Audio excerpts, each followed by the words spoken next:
as well. And have you ever noticed that around us there are televisions?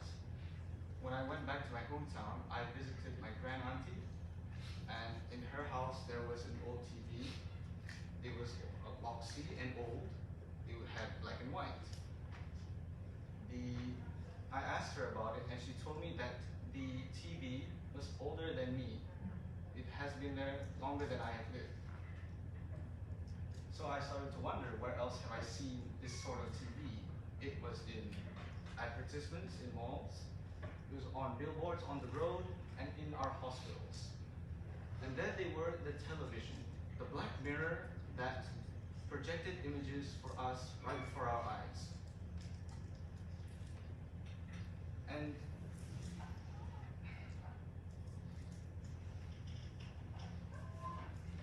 there they were, the television.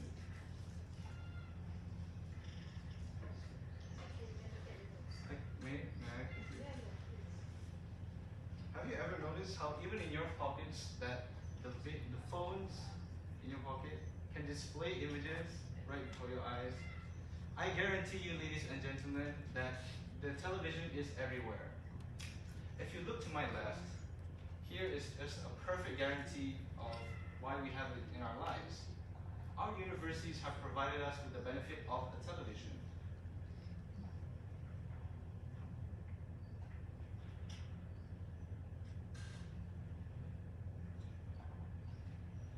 Could you imagine a world without them? Would our lifestyles be different? How would we teach? How would we present? And how would we relax? At its birth, the television could not even play a recording, its most well-known function of today. Then, it couldn't even display any color. Back in its earlier days, the television had to go through multiple iterations in its shape and form to barely resemble the TV that we know today.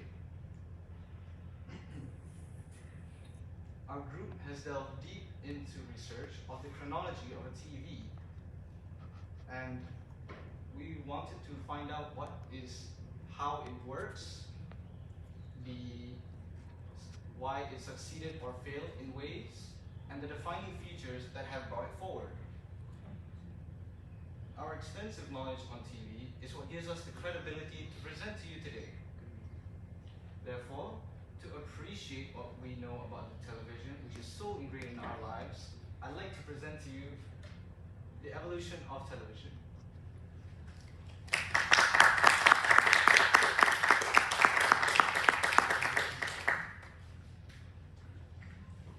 John Logie Bell, a genius, a good-looking man, but most importantly, the first engineer to invent the television system.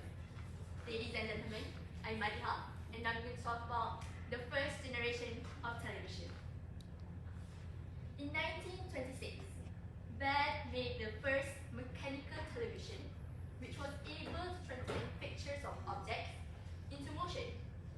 Now, let us pay attention to the screen for a second to have a rough idea on what the first TV looks like.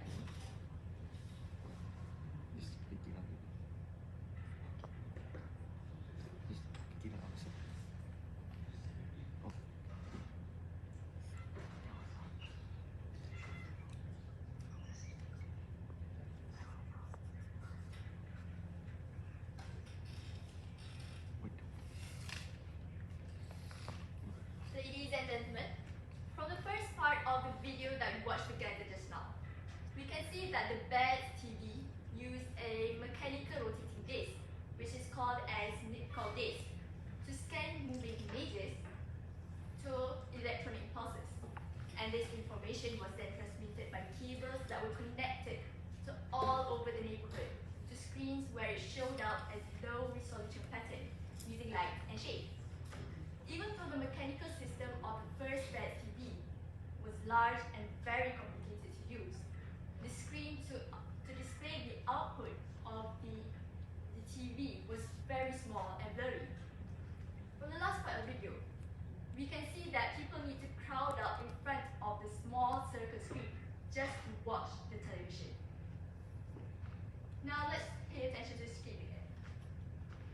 So for the first picture here, we can see a portrait of the doll called The Heads of Two Ventriloquist Dummies. And it is the first TV program for the Beds TV. And we can see an ugly face over there, right? So the cloud contouring makeup is actually to have a higher contrast of the shades. Now for the second picture here, we can see is what they actually see on the screens back then in the 1920s. All that we can see is just black and white shaded lines, right? Just imagine how boring and scary it is. So let's move on to the second generation, where the screens become so much better than just strip lines. In this generation, electronic TV started to be used. The first electronic TV is called the CRT TV. CRT also stands for cathode ray tube television. Sounds so scientific, right? But actually, when we go back to our grandparents' houses, most probably we can see a CRT TV. Yes, the TV that we usually call as big, fat, old TV is actually a CRT TV. CRT TVs have a bulky space at the back of the screen because it is where they place a device called cathode ray tube. And this device is the main component of how the CRT TV works. In the cathode ray tube, electrons were ejected at a very high voltage, and it crashes with gas inside the tube and causes it to glow. And this is what we see as an image for the result. CRT TVs have a very fast response rate compared to the TVs nowadays. However, it consumes a lot of electricity, produces a lot of heat, and not suitable for a very brightly environment. Therefore, it is being discontinued in the mid-2000s. That's it for the first and second generation. Now I would like to invite Selina for the third generation.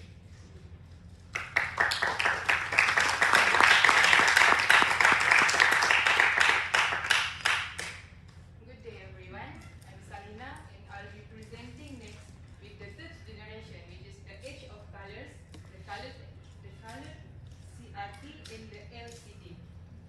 So, it was first introduced by the John Logibard on 3rd of July 1928.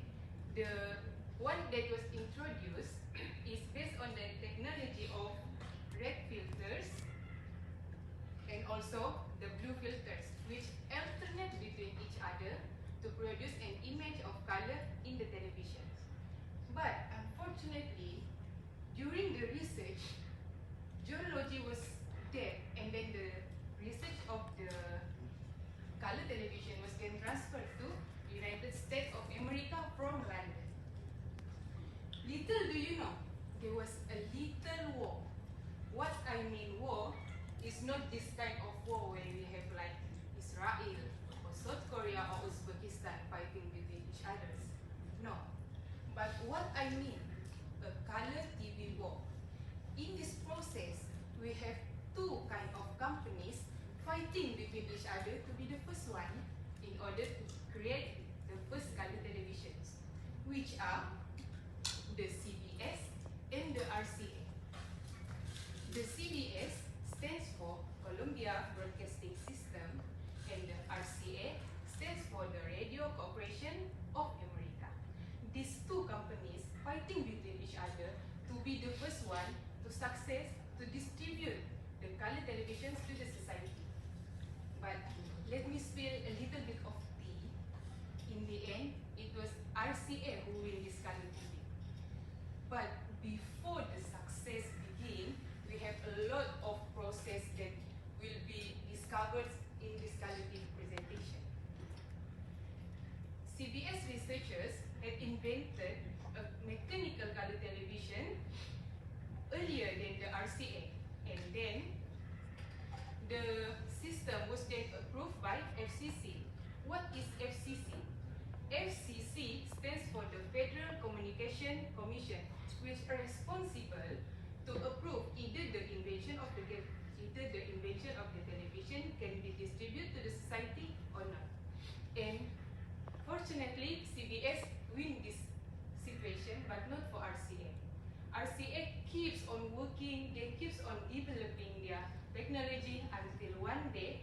come up with a new technology that is different from the CBS, which is the bandwidth oscillation technology. Bandwidth oscillation technology stands a concept that will produce a moving oscillation of light in order to produce an image of color in the television. In the meantime, we have one fun fact. It is the Walt Disney cartoon. RCA had an invention and take one initiative, which is the Walt Disney. This had been a turning point for the RCA to produce and to boost their sales performance in order to wake the generations to buy the color televisions. RCA also one step in initiative. They had sent out 25,000 letters to the society, condemning that any of them who want to buy the CBS television version was not even worth it. Why it's not even worth it? This is because the CBS version that was approved by the FCC was not even compatible and was not even better, and the image is very, very terrible. If you, as a customer, a theoretical question, do you want to buy a quality of television that is very, very low in grade? Well, the answer is no. Thank you, Fauzan. So, moving on to LCD. LCD stands for the liquid crystal display. Liquid crystal display is an innovation conducted by the researchers and the engineers of the RCA companies.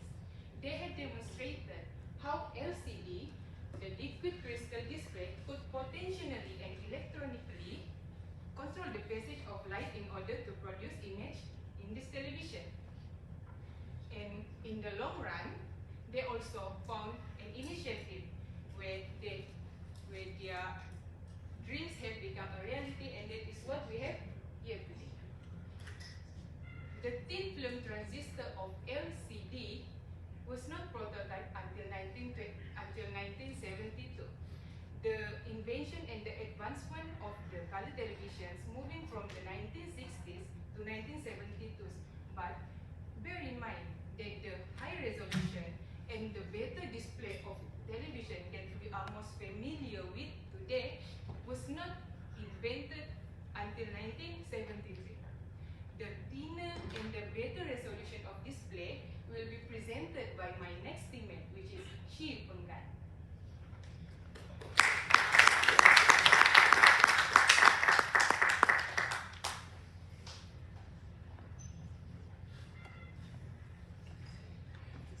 I'm sure most of us here would like to have a large screen at home to sit back, relax, and enjoy TV shows, right? Yes. So, as technology evolved, the TV screen has become larger and larger. But this has presented us with one problem.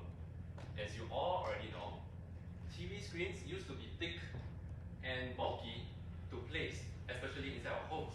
That's why with growing sizes of television screen, it will take up too much space in our living spaces.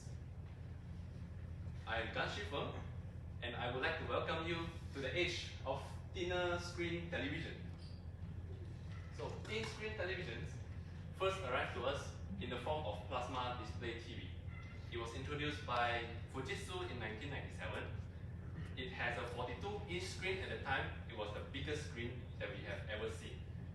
And it comes in a thickness of only 3 inches, which is also the thinnest TV of that time. So, now let's look at the screen. This is the structure of plasma display. It will get a bit technical here, so please bear with me. On the inner layer, we have a group of pixels formed by 3 cell compartments. Each of these compartments will be coated in red, green, and blue coatings. Now, how does this thing work? On the next layer, you can see there's yellow strips of electrodes that will help ionize the gas inside all these cell compartments. So the gas will get ionized and turn into plasma, and therefore the plasma name for the TV.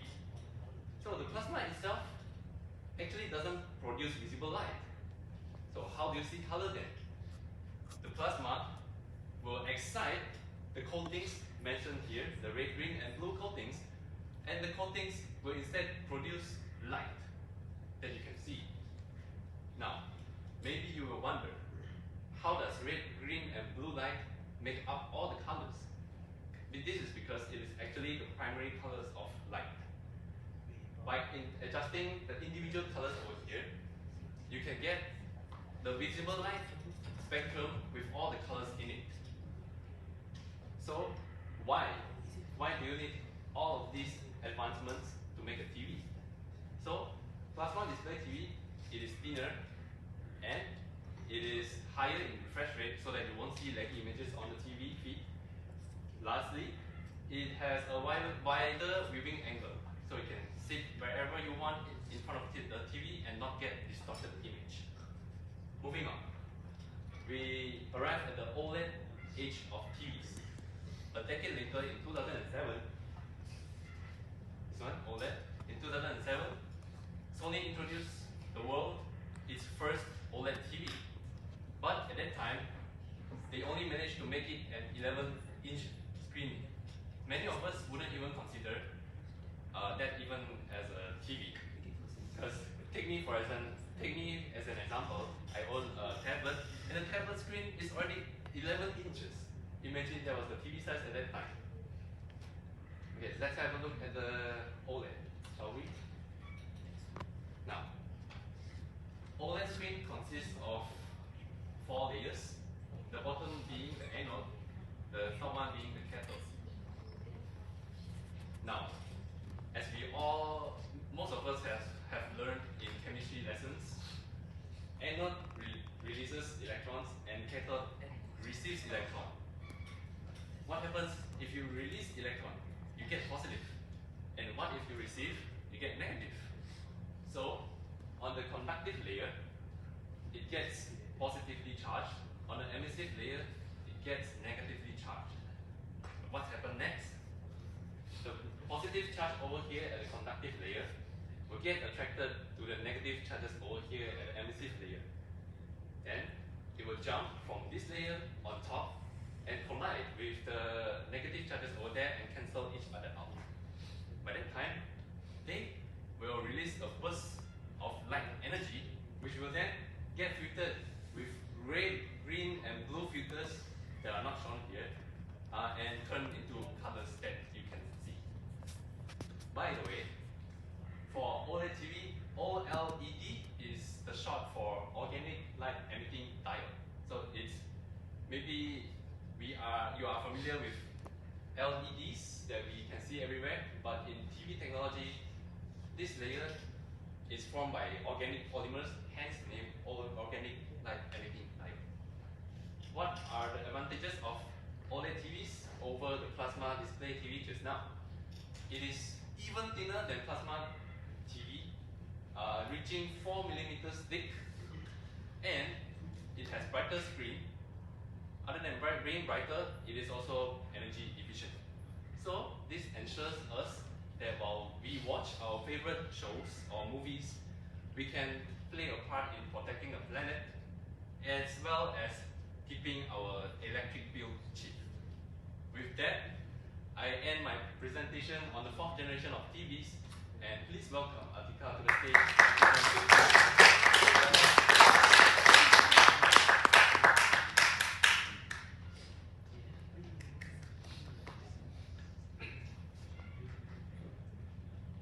Thank you, Dan Sufeng. Hello, good evening, everyone. My name is Siti Atika, and today I'll be talking about the new generation, which is the 5th generation. So the first one, we have a 3D TV. In 2010, the TV manufacturer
version.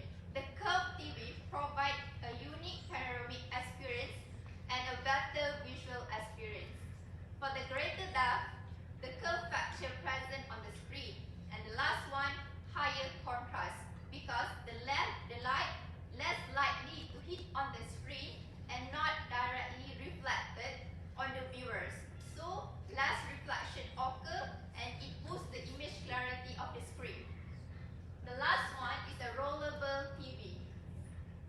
Rollable TV is a flexible display technology that can blend together the TV and the furniture. For the rollable TV, there are 3 different types of viewing mode, which is full view, zero view, and the line view. For the full view, the screen will roll up fully and provide us 65-inch viewing experience. And the second one is zero viewing, which is the screen will roll down fully and blend together with the furniture. And the last one, we have line view. The line view, the screen will roll up 1/3 of its screen and provide 6 different modes, which is clock, frames, mood, lighting, music, and home dashboard. For the line view, it also allows us to take a quick glance on weather or time while displaying a picture. That's all from me. And next, I'll pass up to Ami Wafi to conclude our presentation.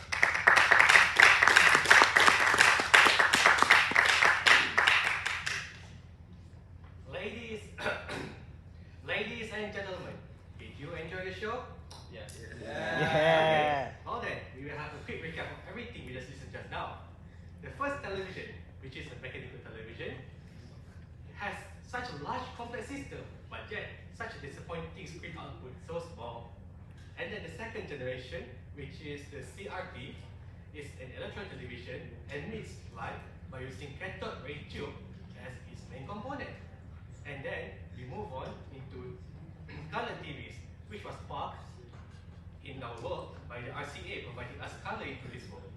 Also the advancement of LCD following it. And then is the world of thinner televisions, the first one being plasma TV. Plasma TV are thinner than LCD TV, but also having a wider view and brighter screen. And then after that is the OLED. OLED has much brighter screen than before, more energy efficient, and much thinner than the plasma TV. Isn't that fascinating? And finally, in our current generation, I would call it the gimmick generation because everything is just done because it can be done. First, the 3D television, granting us a greater immersion in the 3D environment. Rollable TV, transparent TV, and a lot more. And from there, as we can see, there's a pattern. Every generation has increased immersion in a way from the colors, from the views, from the angle itself, providing the viewers with much better experience. Well then, as stated before, we know that TV is a part of daily lives. Just like here, used for education, and everywhere we go, no matter where we are. Isn't it fascinating how television at first is just only display lines, but then we're able to see the world of black and white. But then there's nothing to compare now. We have colors after all. And then in terms of the size, before you go to your grandfather's house, such a big box taking so much space, but there's such a thin piece of instrument nicely fit in your living room. And then in terms of the size, before this small, only one person can watch it. Now much wider screen, allowing more people to enter the experience. This doesn't count, but yes. And then, but before I end this, let's go off on a tangent, shall we? Do you remember back then, when we were just children, we are with our family at night. We want to watch television with them, isn't it? They are the ones we love and the ones we care. The laugh of joy, the tears of sadness, but most important of all, the time that we spend with the one we cherish. After all, television is just an instrument. It can be used for anything, may it be bad or may it be good.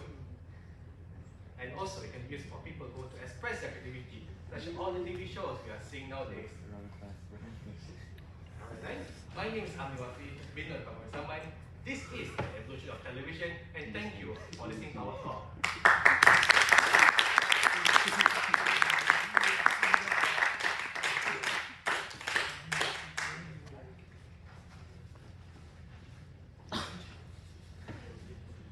Thank you everyone for listening to our presentation. Questions? Yeah. So. Oh. Actually. I have a question. One second. So nowadays, actually, the companies are still using LCD monitors instead of the newer OLED monitors. Why is that?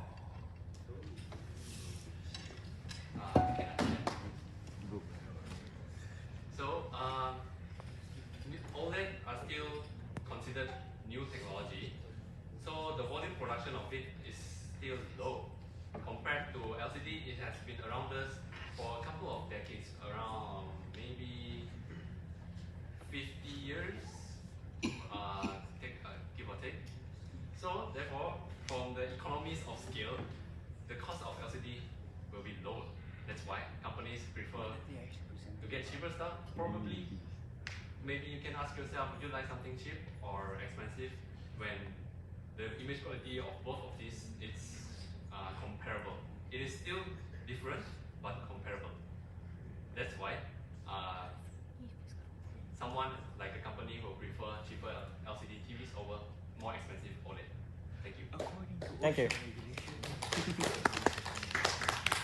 Yes. Right. So the second generation electronic TVs are CRT TVs. I personally believe CRT have been quite long time. Then they introduced the LCD and LED. So does it mean that CRT TV lifespan is longer than LED and LCD because it's bulky and it has the instrument inside compared to LED and LCD? May I answer the question? Okay, first of all, thank you Azam for the interesting question. Okay, so how long does a CRT TV could last? So CRT TVs could last for an average about 15 years. And from our own research and readings, about the details, the advancement, and also the quality of each television from each generation, we could conclude that the CRT TVs have a better or a longer lifespan compared to the new generations of TVs.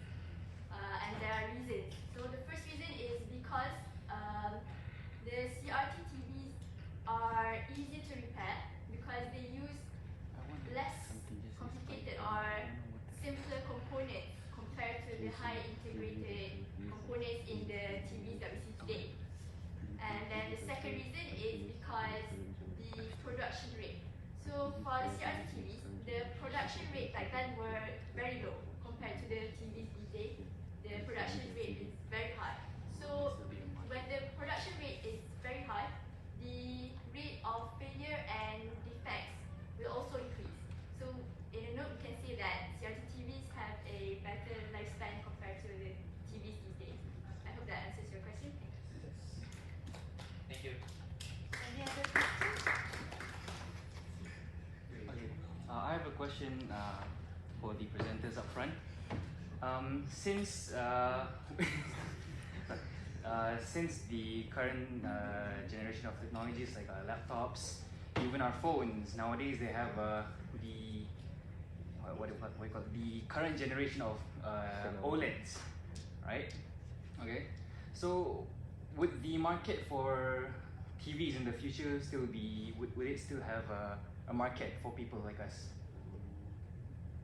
So I'd like to take the question, please. First of all, I do not fully understand your question. Do you mean like, will TVs have? Yes, Will TV still be relevant in the future? Alright.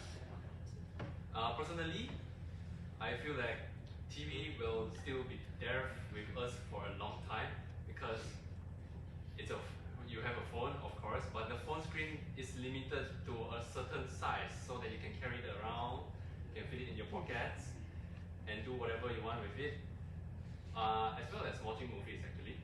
But do you prefer to watch something small or big? No, that's what I meant by we have laptops. We have better laptops in the future. So just like how the technology of the camera was back then, we used to have big cameras, and now we've moved on to smaller sizes. So just like how TVs are and how we have phones and laptops, would TVs be obsolete in the future since we have smaller and more convenient portable devices? According to your example, so professional DSLR or video camera will still have its advantage over compact phone cameras. Sure, the phones are catching up, so that more people are resorting to compact devices, but there will still be a market for more professional people. Same thing goes to TVs. Maybe you are a bit enjoyer of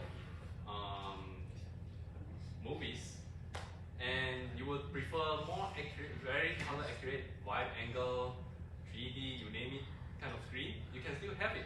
So there's still a market for that. Does that answer your question, Harith?